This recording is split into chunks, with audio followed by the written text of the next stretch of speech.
Money and credit, पैसा और पैसे का लेन देन। पहले के टाइम पर जब मनी नहीं थी तो हम बार्टर सिस्टम का यूज किया करते थे। इसके अंदर हम सामान के बदले सामान और सर्विसेज के बदले सर्विसेज लिया करते थे। बट इसके अंदर एक प्रॉब्लम थी, double coincidence of wants. Double coincidence of wants एक तरीके की सिचुएशन है जिसमें दोनों पार्टीज को वो सामान लेना पड़ता था जो दूसरा व्यक्ति ऑफर कर रहा है। अगर एक के पास क्लोथ है और एक के पास वीट है तो इसे इससे वीट खरीदना पड़ेगा और इसे इससे क्लोथ खरीदना पड़ेगा, यानी हमें वो चीज़ खरीदनी पड़ेगी जो दूसरा व्यक्ति दे रहा है। तो इस तरीके से लोगों को ढूंढना मुश्किल हुआ करता था भी जो चीज़ हमें चाहिए वो उसके पास हो और जो चीज़ उसे चाहिए वो हमारे पास हो। इसके बाद आती है मनी, पैसा। पैसा आज के टाइम पर हमारी ज़िंदगी में एक बहुत बड़ा पार्ट है क्योंकि हम इसे ज़्यादातर मीडियम ऑफ एक्सचेंज यानी कोई सामान खरीदने और बेचने के लिए यूज़ करते हैं। मॉडर्न फॉर्म ऑफ मनी, इसमें सबसे पहली आती है करेंसी। करेंसी एक ऐसी फॉर्म है मनी की जिसमें हम कॉइन्स और पेपर नोट्स का यूज़ करते हैं।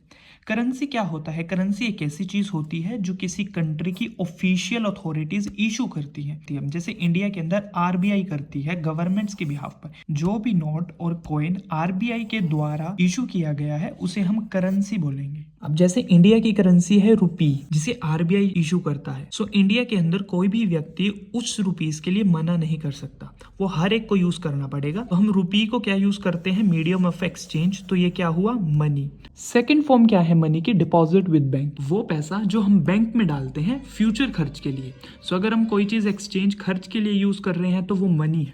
अब बैंक के अंदर हम क्यों डालते हैं? एक तो वो सेफ रहता है वहां पर, और दूसरा क्या है, हमें उसके ऊपर इंटरेस्ट मिलता है।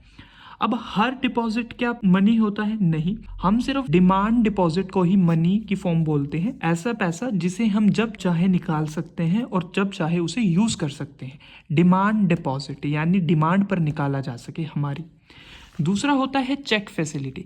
चेक फैसिलिटी एक पेपर होती है जो कि बैंक द्वारा दी जाती है, जिस पर हम एक फिक्स्ड अमाउंट लिखते हैं और उसके बैंक से निकालते हैं जिसने वो दिया होता है, आपको पता है, और जिसके नाम पर लिखा होता है उसे इशू कर देते हैं। फॉर एग्जांपल ए व्यक्ति ने अपना चेक साइन किया बी व्यक्ति के नाम पर, तो बी व्यक्ति क्या करेगा? ए के बैंक से जाएगा और उसे दे देगा और उसके बैंक अकाउंट से बी को जो है पैसे मिल जाएंगे, मनी मिल जाएगी। अब ये जो डिमांड डिपॉजिट और करेंसी है इन्हें कौन चलाता है? बैंक। तो अब बैंक के सिस्टम को समझते हैं। आज के टाइम के बैंक कैसे काम करते हैं? वो एज अ मीडिएट यानी बिचौलिए का काम करते हैं। वो एक व्यक्ति से पैसा लेकर दूसरे व्यक्ति को देते हैं। जैसे डिपॉजिटर जिसके पास पैसा है उससे पैसा लेंगे और बोरोवर जिसे पैसे की ज़रूरत है उसे पैसा दे देंगे। यानी डिपॉजिटर जिसके पास पैसा है वो पैसा बैंक में डालता है और बोरोवर जिसे पैसे की ज़रूरत होती है वो बैंक से पैसा लेता है एज अ लोन। अब ये बोरोवर बैंक को हाई इंटरेस्ट देता है, बैंक आगे डिपॉजिटर को थोड़ा कम पैसा देता है क्योंकि बैंक के अपने खर्चे भी होते हैं।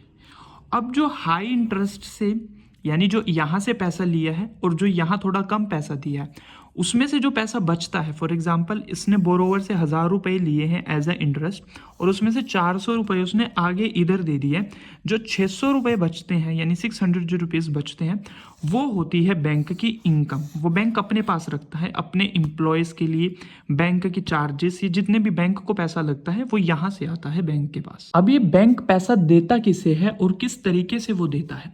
वो लोन्स की फॉर्म में देता है यानी क्रेडिट। अभी क्रेडिट लोन होता क्या है? क्रेडिट या लोन एक ऐसा एग्रीमेंट होता है लेंडर और बोरोवर के बीच में, पैसा देने वाले और पैसा लेने वाले के बीच में भी। जो ये बोरोवर है ये पैसा ले रहा है, ये फ्यूचर में उस पैसे को वापस करेगा इंटरेस्ट रेट के साथ। अब ये लोन अच्छा भी हो सकता है, बुरा भी हो सकता है। अच्छा ये तब होता है अगर ये किसी व्यक्ति की अर्निंग, उसकी इनकम को बढ़ा रहा है। बट ये बुरा तब होता है अगर ये किसी को डेट ट्रैप, उधार में फंसा दे। अगर आपने बैंक से लोन ले लिया या किसी व्यक्ति से भी लोन ले लिया और आपके पास पैसा नहीं है उसे वापस देने के लिए, तो आप डेट ट्रैप में फंस जाओगे। अब इसके अंदर कुछ टर्म्स और कंडीशंस होती हैं जो बोरोवर और लेंडर दोनों को फॉलो करनी पड़ती हैं। जैसे इंटरेस्ट रेट यानी आप कितना इंटरेस्ट दोगे उसे, ड्यूरेशन ऑफ लोन, कब तक आप लोन दे रहे हो या ले रहे हो, पेमेंट मेथड, आप वापस वो लोन किस तरीके से करोगे। अब इसके अंदर एक और टर्म आती है कोलेट्रल। कोलेट्रल एक ऐसी चीज होती है जो बोरोवर यानी लोन लेने वाले व्यक्ति की होती है और वो लेंडर को देता है एज ए सिक्योरिटी।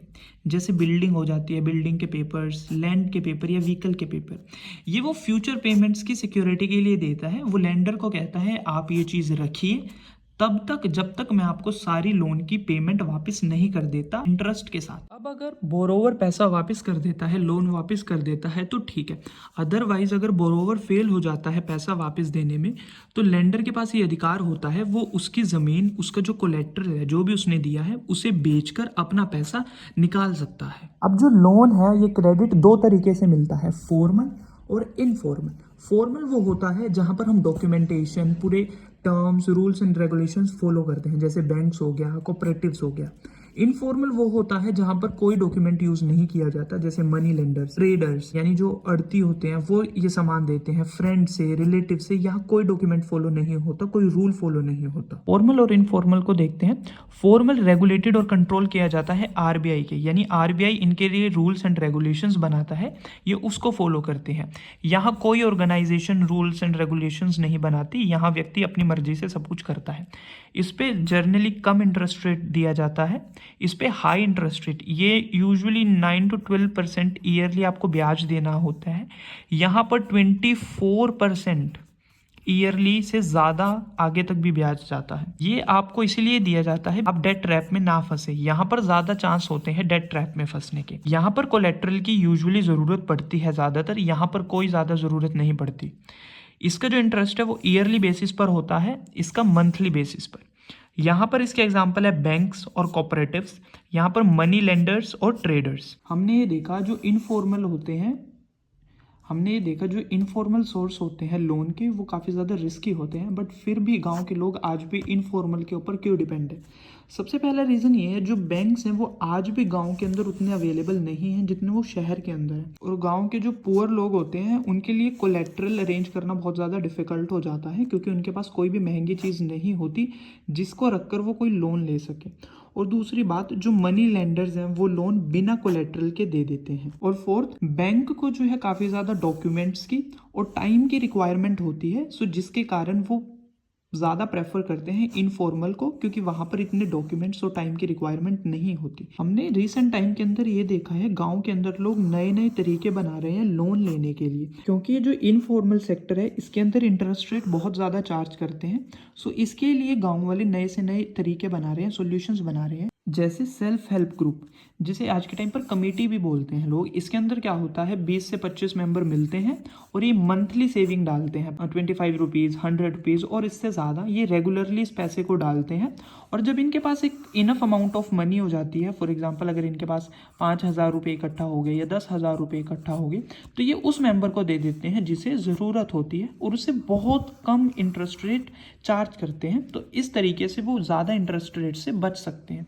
और दूसरा इसका फ़ायदा ये है, जब सेल्फ हेल्प ग्रुप 6 या 12 महीने से कंटिन्यूसली अपने पैसे डालते हैं तो वो बैंक से डायरेक्ट लोन लेने के लिए एलिजिबल हो जाते हैं एज अ SHG ग्रुप, यानी सेल्फ हेल्प ग्रुप।